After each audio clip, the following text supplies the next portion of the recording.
Hello everyone.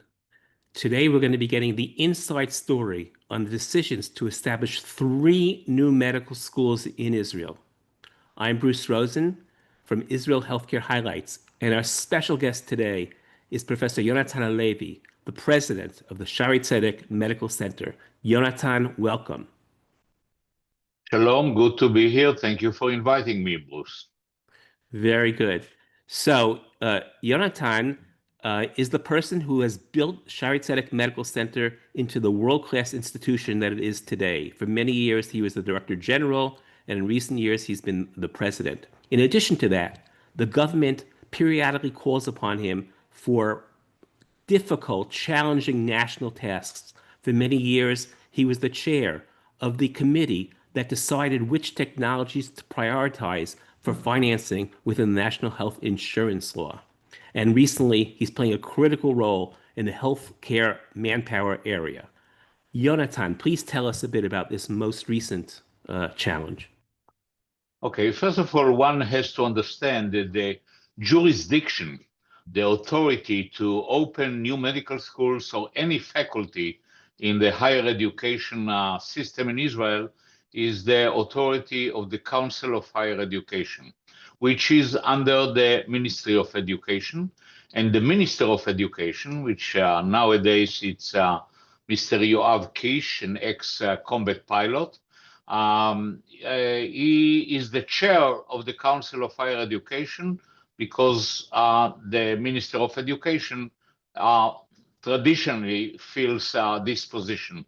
So he approached me about a year ago and said that in the frame of planning future medical education in Israel, and in view of the shortage of physicians in Israel, and in view of the fact that about 70% of the licenses given to new physicians in Israel every year are given to foreign medical school graduates, mainly in East Europe, and again in view of the fact that about 1/4 of these schools were discredited about 5 years ago. It's called the Yatziv reform.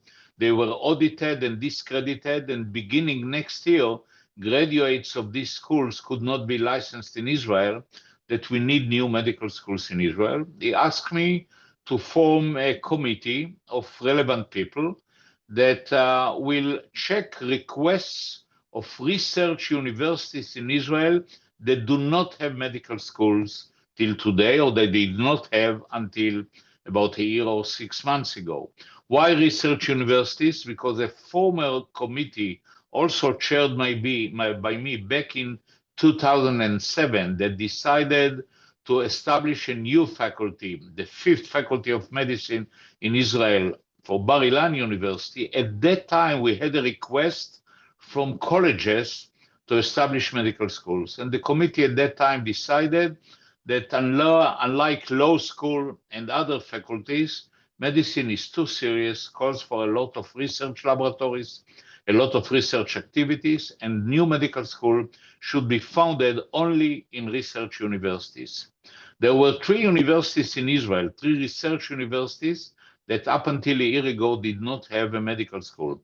One was the Weitzman Institute, which is not exactly a university.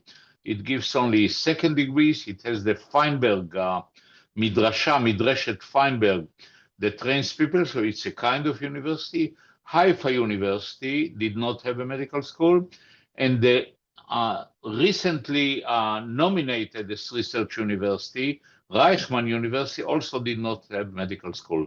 All these 3 universities, upon publishing of the circular by the Council of Higher Education that we are considering opening new medical schools in Israel, they all submitted a request to the Council of Higher Education to establish medical schools. They all the 3 of them pointed to a major gift by foreign donors, to give money. Opening a new medical school in Israel cost around $200 million. So they had to recruit this sum, and they, did you want to add something, Bruce? Yes, Yonatan. So why are universities so motivated to want to have medical schools? Is it just out of public service? Is that the main issue? Are there additional issues? Yeah. Well, my personal opinion and belief is, and I'm very subjective about it, that medical schools are the jewel in the crown of every research university. It's true that Princeton University is quite a prestigious university without a medical school, but that's the exception to the rule. I also have to add that after they established medical schools, all universities realized that it's pain in the neck to have a medical school because they have to give many academic appointments to multitude of physicians, because accrediting a physician with an academic degree is a completely different story than an active physician than to a full-time academician. They control the Senate because there are so many appointments there. So some of these universities regret it, but it is still considered very prestigious to have a medical school. I think that's the answer to your question. In any Okay, so case, going back to our main story, what were the main things that you and your colleagues in this effort had to assess before deciding which, if any, would be approved?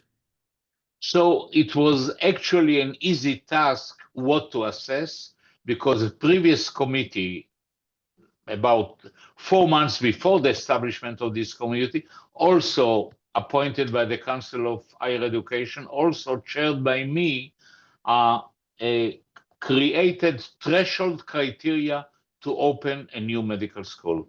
And the criteria actually were composed of, first of all, appointing a dean who will be either a physician or a medical research figure that should be a full-time professor, a full professor in that university, and then certain number of nominations with their relevant academic degrees, certain amount, certain number of full professors, certain number of associate professors in various fields. We defined the committee, the threshold criteria committee, defined the core studies in medicine, biology, cell biology, genetics, and so on, statistics, that a new medical school should have enough teacher with high enough academic rank in order to teach all these subjects. Then the other requirement was research laboratories in all these fields,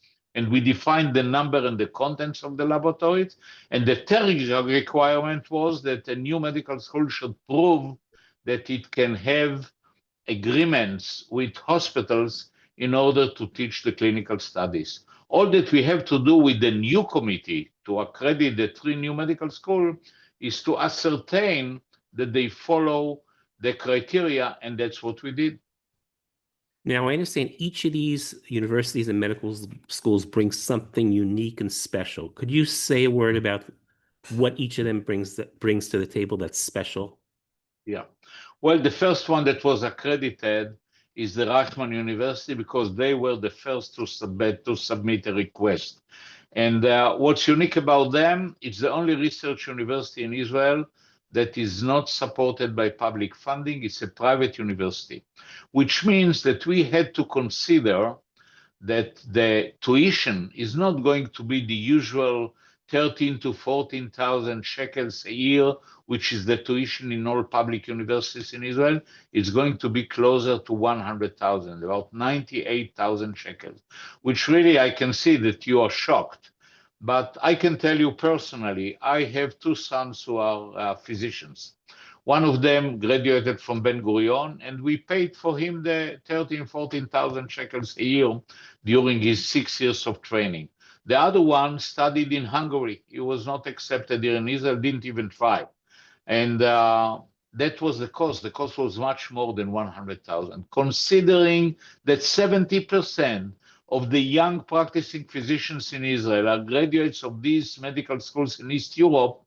So we did not fall off the chair from the fact that unfunded university, publicly unfunded, will charge this amount. We did require that there will be certain amount of scholarships, and they abided by that. They got major gifts in order to give scholarships. So that's unique about Reichman, a new research university, teaching with very advanced method, but that apply to the other schools. that it's a private university.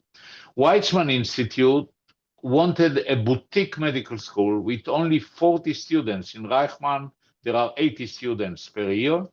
In Weitzman, they wanted 40 students in a 7.5 year program. By the way, Reichman is a 4-year program. You know that in Israel, most medical schools are 6-year programs, the European system, but there are already 4 medical schools who also have the 4-year program where they admit students only with first degree, with a Bachelor of Science, and with a certain hours in the pre-med disciplines that are part of the threshold criteria to open a new medical school, mainly the biological sciences. So Reichman is a 4-year, Weitzman is a 7.5-year MD PhD program. That's what they want.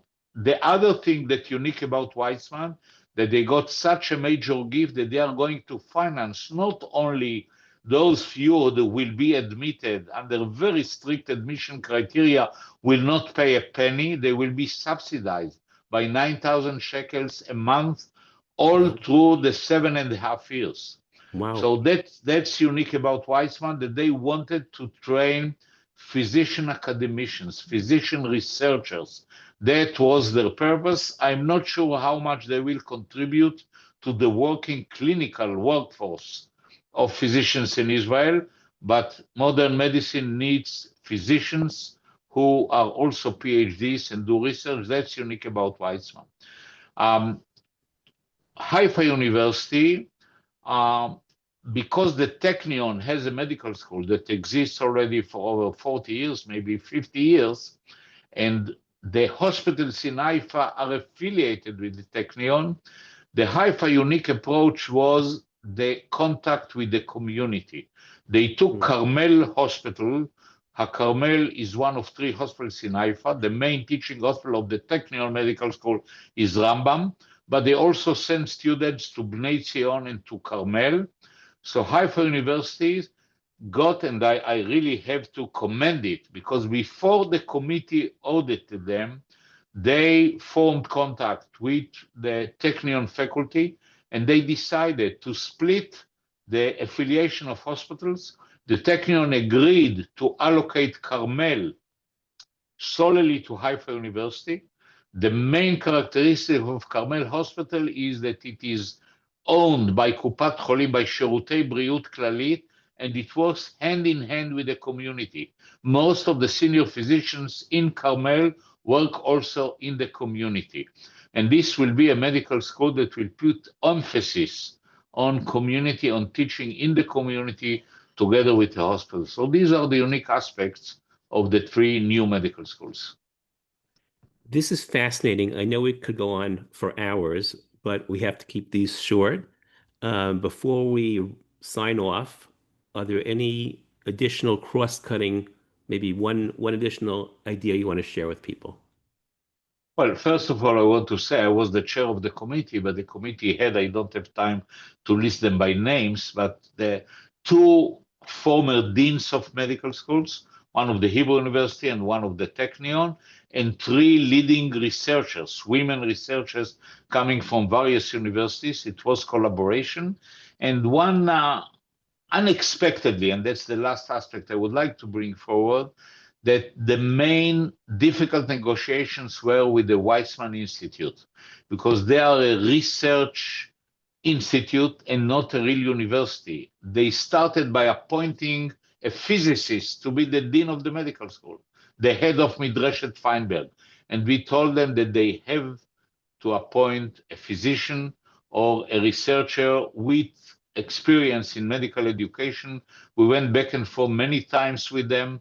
They appointed an MD who is a researcher in Weitzman Institute, who agreed to accept a mentor for the first 2 years, who is an ex-head of a conventional medical school. It's going to be a very unique medical school. I'm sure they are going to get the most talented students in Israel. I doubt how much they will contribute to the working clinical workforce in Israel. But science and MDs are a good match, and they should should exist, and that was our thinking about accrediting the Weitzman Institute as a medical school. Yonatan, this has been outstanding. Thank you so much. You're most welcome, Bruce.